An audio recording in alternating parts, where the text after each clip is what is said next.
Los testigos de Jehová tienen dos problemas serios de interpretación doctrinal. La primera, dicen que Yeshua, que Jesús es el Hijo de Dios, o sea, un Dios chiquitito, pero que es una criatura. La primera criatura que Dios hizo fue a Jesús. Ellos dicen eso. O sea, que Yeshua no es creador, por ende no tiene nada de divinidad. Es un simple humano mortal, al cual Dios por misericordia resucitó. Pero ese no es el concepto bíblico. Vamos a verlo. Segundo problema, Arturo Honorero e Iván López y amigos televidentes que están acá también presentes. Los testigos de Jehová, por ende, al negar la divinidad del Mesías, niegan otro concepto, la palabra Trinidad. Ok, la palabra Trinidad no aparece en la Biblia, no hay en la Biblia la palabra Trinidad, pero la palabra Biblia tampoco está en la Biblia y sin embargo se usa. Bien claro. Porque Biblia viene de Biblos, una ciudad que estaba en Fenicia. Ok, Iván, teólogo, amado hermano, ¿cuándo surge la palabra Trinidad? Bueno, según la historia, en la cristiandad aparece por primera vez oficialmente la palabra Trinidad en el siglo II después de Cristo, ¿no? Ahí se utiliza porque uno de los conceptos más difíciles a través de la historia de definir es justamente Trinidad. Y de ahí es que a veces se interpreta mal. Entonces, defina usted Trinidad, busca en el internet, hay tantos conceptos, pero nadie le da un concepto que a usted le dé tranquilidad. Entonces, el año 200, David, después de Cristo, aparece por primera vez la palabra Trinidad. Gracias, Iván. Quiero ser en esto concreto también. Otro detalle.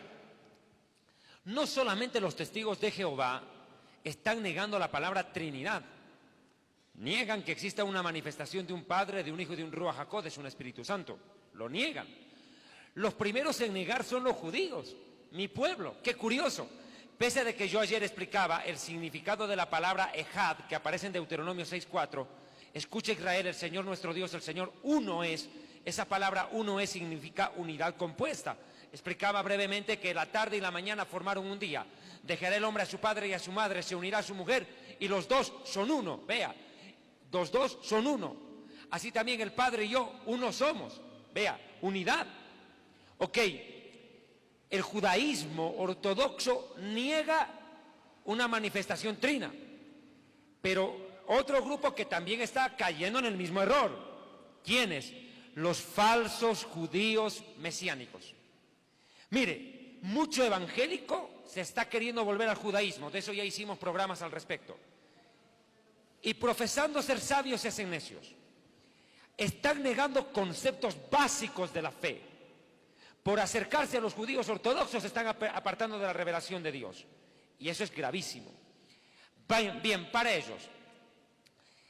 Quiero dejar esto en concreto. La Biblia demuestra que Yeshua no era un ser común. No es un ser común nacido de papá, mamá y punto. No, nació de una mujer virgen, por obra del Espíritu de Dios. Por ende, la sangre del Mesías no era una sangre humana, sino una sangre divina. Amén. Ok, ahí ya es sobrenatural. Es la simiente de la mujer, no del varón, porque el que porta el semen o la simiente es el varón. Pero en el nacimiento del Mesías es la mujer la que tenía la simiente, un milagro. Ahora, primer plano, Biblia judía. Aquí no nos vamos a ir a ese concepto básico que quieren manipular para engañar testigos de Jehová y aún los grupos judíos falsos, de mesiánicos. Ellos dicen la Reina Valera es una falsa traducción, no tiene valor. Explica qué es un judío mesiánico, porque de pronto hay personas que no conocen ese término. Judío mesiánico somos aquellos los judíos que aceptamos a Yeshua como Mesías de Israel y aceptamos toda la revelación de la palabra. Y los falsos judíos mesiánicos son aquellos que están aceptando a Yeshua como el Mesías prometido, pero dicen Yeshua era un mortal más, que Dios es lo mismo que un testigo de Jehová. ¿Y de los otros que no son judíos, pero se hacen pasar por judíos y llamarse mesiánicos? Son mentirosos, la Biblia los llama sinagogas de Satanás, dicen ser judíos y no lo son, sino que mienten, Apocalipsis 2:8. Perfecto. Pero quiero explicar esto, acá tengo la Biblia en hebreo. Perfecto. Aquí vamos al idioma original, señores. Acá vamos a la Tanaj. Miqueas capítulo 5, verso 2. Habla del nacimiento del Mesías y su profecía del lugar donde él tenía que nacer. Arrancamos en el verso 1, Miqueas 5:1. Tú, Beit-Lehem, significa casa de pan, o Belén, Beit-Lehem, casa del pan, en Efrata. Eres el menor en los miles de Judá. De ti, para mí, saldrá quien será gobernante de Israel. habla del Mesías. Su procedencia es desde antes, desde los días de siempre. O sea, el Mesías es eterno.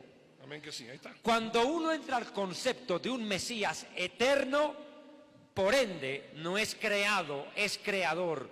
Porque el eterno, el Olam, es Dios. Vale la O sea, pena aquí a ver si de pronto los ¿qué testigos dicen de los Jehová testigos? tienen eso. Y aquí mientras buscan, quiero aclarar de algo. Los testigos de Jehová hábilmente te van a decir esto, que los cristianos hemos adoptado la Trinidad del hinduismo. Y del catolicismo. Porque el hinduismo tiene lo que se llama el Trimurti. Trimurti, que son tres dioses en uno, que es Brahma, Vishnu y Shiva. Vishnu, Brahma, Vishnu y Shiva.